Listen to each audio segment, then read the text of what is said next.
Sahabat yang dicintai Allah, kota Mekah sebagai salah satu di antara 3 poros surga dunia, terdapat banyak lokasi bersejarah yang bisa diambil ibrah dan hikmah dari kondisi sekitarnya. Terkait dengan husnuzon kepada Allah, marilah kita mengingat sabda Rasulullah SAW berikut ini.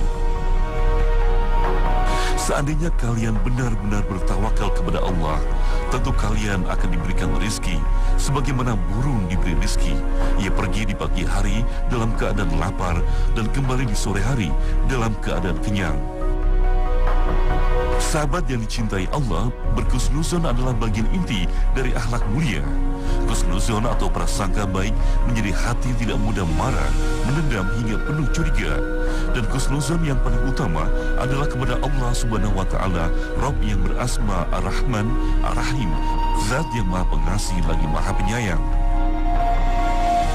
Husnuzon kepada Allah acap kali terlupa ketika diri tertimpa kesempatan, utamanya dikala menghadapi bencana keuangan. Sehingga jika diri ini mudah putus asa ketika menghadapi kesulitan dalam diri meraih rezeki, bisa jadi sifat tawakal dari diri ini lebih rendah dari kawanan burung dara yang sering kita jumpai di beberapa penjuru kota Mekah. Saat ini saya sedang berada di depan pemakaman Ma'la. Di depan pemakaman Ma'la ini terkenal dengan banyaknya burung merpati yang berada di sekitar sini, termasuk di seputaran Masjidil Haram itu memang banyak sekali merpati, dan oleh orang-orang sekitar merpati di sini diberi makan seperti ini, ya.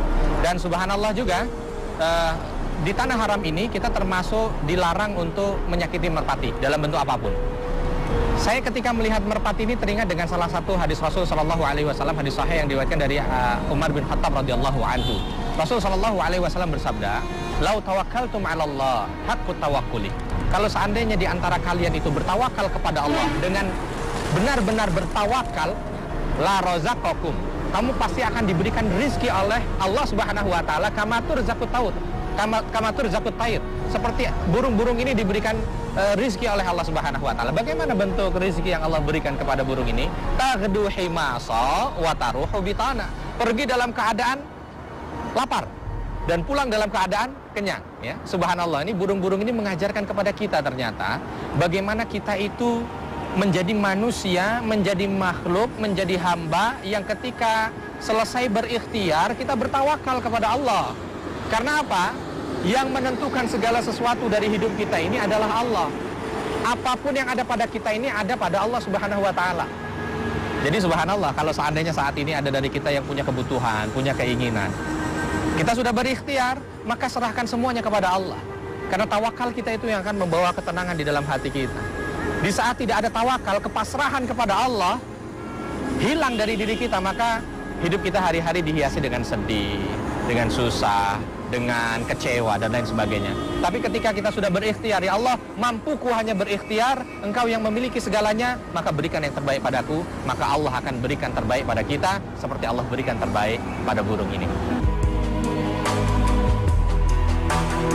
Sahabat yang dicintai Allah, kemuliaan akhlak seorang manusia akan nampak dari perilaku dan perbuatannya. Seorang manusia mulia akan membuat seluruh makhluk menjadi hormat dan patuh kepadanya. Bahkan bangsa jin yang terkenal sebagai makhluk terlaknat memiliki penghormatan kepada sosok manusia mulia bernama Muhammad SAW. Katakanlah, hai Muhammad, telah diwahyukan kepadamu bahwasanya telah mendengarkan sekumpulan jin akan Al-Quran. Lalu mereka berkata, sesungguhnya kami telah mendengarkan Al-Quran yang menakjubkan, yang memberi petunjuk kepada jalan yang benar, lalu kami beriman kepadanya, dan kami sekali-kali tidak akan mempersekutukan seseorang pun dengan Tuhan kami. Dan sesungguhnya di antara kami ada orang-orang yang soleh, dan di antara kami ada pula yang tidak demikian halnya, adalah kami menempuh jalan yang berbeda. Ketika mampu beribadah umrah menuju Mekah, alangkah eloknya jika berkesempatan berkeliling ke beberapa penjuru kota. Dan salah satu daerah yang layak menjadi tujuan kunjungan rihlah atau wisata di kota Mekah adalah Masjid Jin. Salah satu pelajaran penting dari masjid ini adalah penghargaan dan keharusan untuk berhusnuzon kepada sesama makhluk, bahkan kepada bangsa jin sekalipun. Rasulullah SAW meneladankan untuk berdakwah dan mengajak ke arah kebaikan dengan keimanan dan takwa. Tempat ini dahulu di mana Rasul SAW mengajarkan Islam kepada bangsa jin. Ya.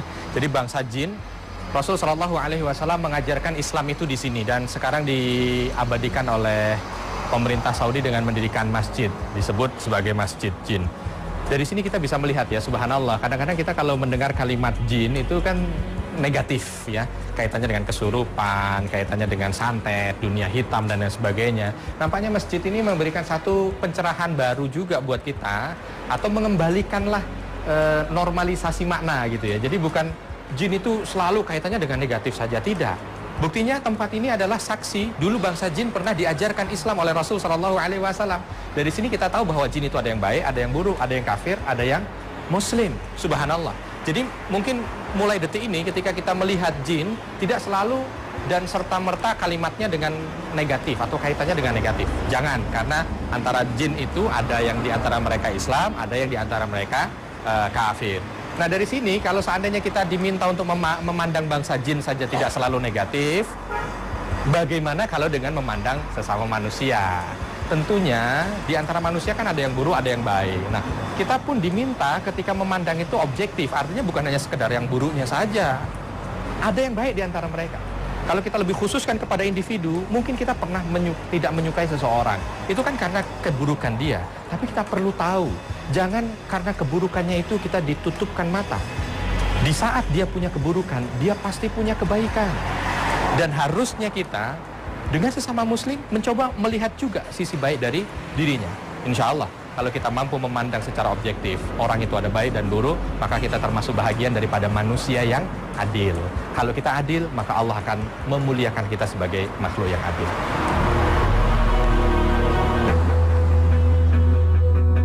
Sahabat yang dicintai Allah, pangkal dari akhlak mulia adalah selamat dunia akhirat. Dan siapakah para teladan yang layak mendapatkan gelar manusia yang selamat dunia dan akhirat? Merekalah para mujahid dan syuhada bergelar radhiyallahu anhum yang membebaskan Ka'bah dari berhala-berhala Quraisy. Para sahabat radhiyallahu anhum dalam peristiwa Fathul Mekah atau pembebasan kota Mekah menghancurkan patung-patung simbol ketuhanan dan menjadikan Ka'bah sebagaimana tujuan aslinya, yaitu bangunan suci yang menjadi pendekat seorang hamba kepada Rabb-Nya Allah Subhanahu wa Ta'ala. Mampu mengorbankan jiwa dan raga demi kesempurnaan agama adalah salah satu bentuk kecerdasan, sebagaimana Allah sarikan dalam surah Ali Imran ayat ke-146 hingga 148. Dan beberapa banyaknya nabi yang berperang bersama-sama mereka, sejumlah besar dari pengikutnya yang bertakwa, mereka tidak menjadi lemah karena bencana yang menimpa mereka di jalan Allah, dan tidak lesu dan tidak pula menyerah kepada musuh. Allah menyukai orang-orang yang sabar.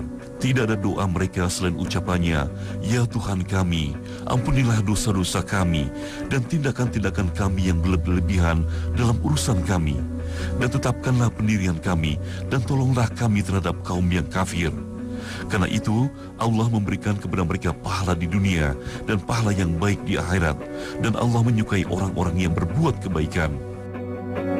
Sahabat yang dicintai Allah, orang-orang yang tawaf dalam rangkaian rukun umrah atau haji sejatinya sedang mencari sebuah kecerdasan.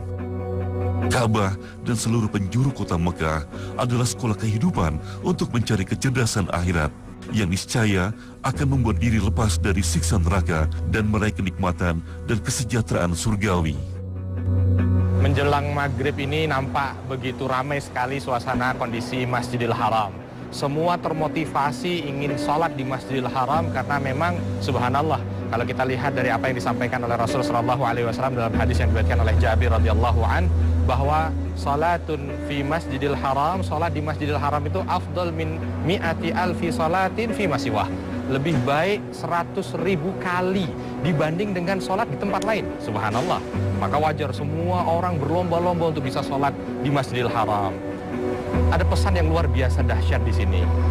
Kenapa kita berlomba-lomba untuk bisa sholat di situ? Ternyata pahalanya 100.000 kali lipat, lebih besar dibanding sholat di tempat lain. Harusnya semangat ini bisa kita ambil, kita bawa ke tempat kita.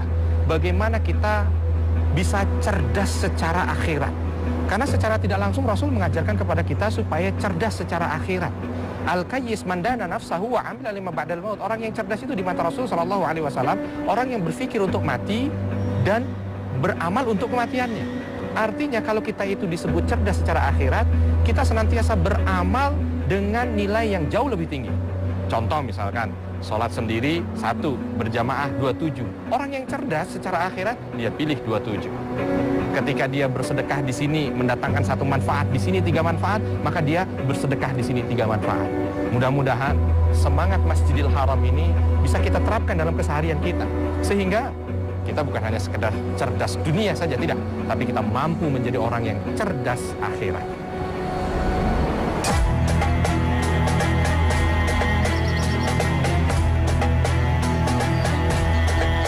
Sahabat yang dicintai Allah, dalam sebuah hadis riwayat Imam Bukhari, Rasulullah Shallallahu Alaihi Wasallam bersabda, sesungguhnya Madinah adalah Thaibah yang menghilangkan dosa-dosa sebagaimana api yang menghilangkan kotoran-kotoran perak. Hadis ini menegaskan kemuliaan Madinah Al-Munawwaroh sebagai sebuah kota suci dari umat Islam. Baginda Nabi Muhammad SAW menjelaskan kepada umatnya sifat Madinah sebagai kota pelebur dosa. Madinah sebagai satu dari 2 tanah haram menjanjikan ampunan bagi manusia-manusia yang bertaubat dan memohon ampun kepada Allah Ta'ala. Rabb yang berasma Al-Afu, Al-Ghafur, Zat yang maha pemaaf, lagi maha pengampun. Madinah Al-Munawwaroh menjadi mulia karena disinilah Rasulullah SAW mengajarkan kehidupan Islami kepada seluruh sahabatnya. Di kota Madinah, sang Nabi terakhir meneladankan dan mencontohkan adab berperilaku serta penjabaran kemuliaan sebuah akhlak. Maka selama 10 tahun berdakwah di Madinah, Rasulullah SAW berhasil mengubah wajah peradaban di kalangan bangsa Arab pada masa itu. Dari peradaban gelap yang tidak berperi kemanusiaan menjadi pola kehidupan yang rahmatan lil alamin. Madinah Al-Munawwaroh merupakan kota persahabatan karena disinilah Muhammad bin Abdullah mempersaudarakan kaum imigran dari Mekah dengan bangsa pribumi pemilik asli kota Madinah, kota yang kelak menjadi pusat kota dakwah dan syiar Islam. Dimulai dari masa Rasulullah SAW hingga 4 khalifah radhiyallahu anhum pengganti beliau, Madinah Al-Munawwaroh juga menjadi pusat pendidikan. Disinilah Islam sebagai sebuah ilmu pengetahuan berakar yang memanggil jutaan pelajar dari seluruh dunia datang untuk mempelajarinya. Madinah Al-Munawwaroh menjadi lambang sebuah kesuksesan. Kota inilah tujuan akhir perjuangan Rasulullah.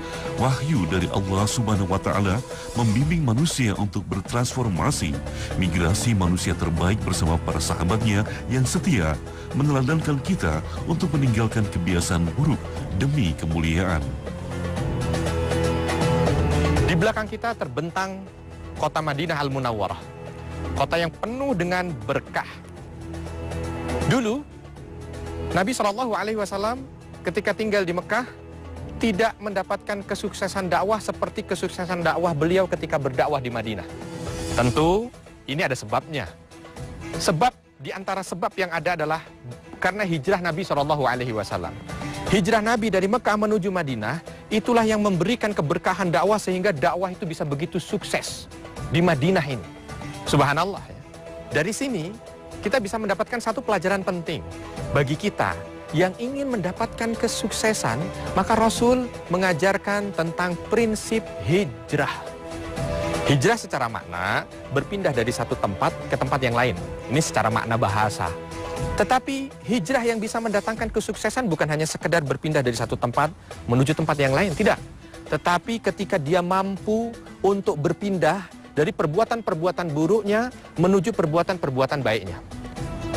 Jadi, secara tidak langsung, bagi kita sekarang ini yang kok saya susah sekali yang mendapatkan kesuksesan, saya ingin sekali mendapatkan ini tetapi belum dimudahkan oleh Allah, maka hendaknya kita introspeksi kepada diri kita. Sudahkah kita berhijrah? Jika kita mampu untuk berhijrah dari segala macam bentuk perbuatan yang penuh dengan dosa menuju amal soleh, maka insya Allah ini yang akan mendatangkan kebaikan dari Allah Subhanahu wa Ta'ala.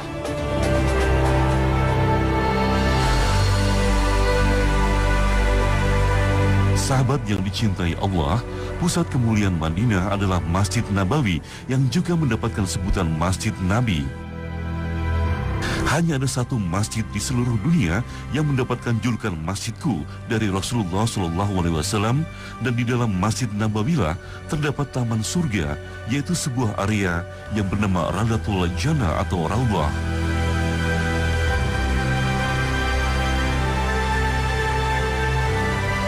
Sahabat yang dicintai Allah, jika kita memiliki kesempatan untuk beribadah di Raudhah, berarti kita memiliki kesempatan untuk berziarah ke makam Nabi SAW.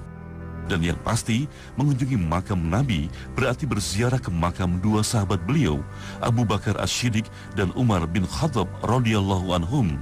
Persahabatan antara Nabi SAW dengan dua sahabatnya ini menunjukkan betapa indahnya ukhuwah di antara mereka.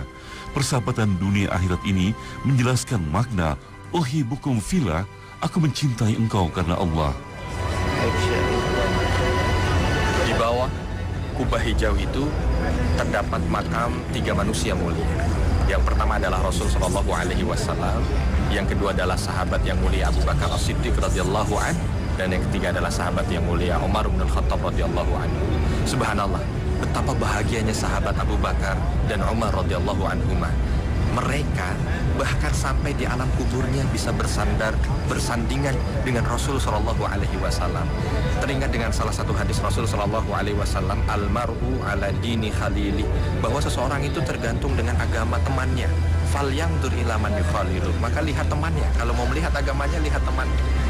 Sahabatku, mari saat ini kita melihat, ketika kita melihat ini, kita ingin mengoreksi diri kita saat ini, sahabat-sahabat kita siapa yang ada di sekitar kita. Karena sahabat yang ada di sekitar kita itulah yang akan menentukan bagaimana kehidupan kita nanti di kubur dan di akhirat kelak. Semoga kita dimudahkan oleh Allah untuk bisa mendapatkan sahabat yang baik dunia akhirat, yang bisa membimbing kita dunia dan akhirat, dan bisa memasukkan kita ke dalam surga Allah Subhanahu wa Ta'ala, sehingga sahabat kita di dunia, sahabat kita juga di surga Allah Subhanahu wa Ta'ala.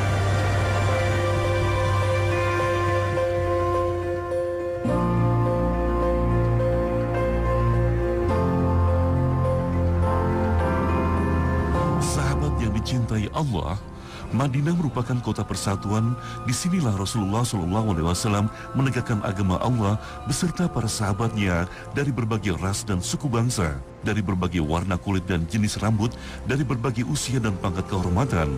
Para mujahid dan sahabat bergelar radhiyallahu anhum memiliki latar belakang yang beragam. Perjuangan Rasulullah beserta seluruh para sahabat berhasil meraih kemenangan. Tapi sungguh kemenangan terbesar bukanlah kemenangan atas bangsa kafir Quraisy. Keberhasilan terbesar umat Islam adalah nilai dari kerjasama Nabi SAW dengan seluruh sahabatnya adalah penjaminan surga. Sebagaimana firman Allah dalam surat At-Taubah ayat ke-100. Orang-orang yang terdahulu lagi yang pertama-tama masuk Islam dari golongan muhajirin dan ansor, dan orang-orang yang mengikuti mereka dengan baik. Allah ridho kepada mereka, dan mereka pun ridho kepada Allah. Dan Allah menyediakan bagi mereka surga-surga yang mengalir sungai-sungai di dalamnya selama-lamanya. Mereka kekal di dalamnya. Itulah kemenangan besar.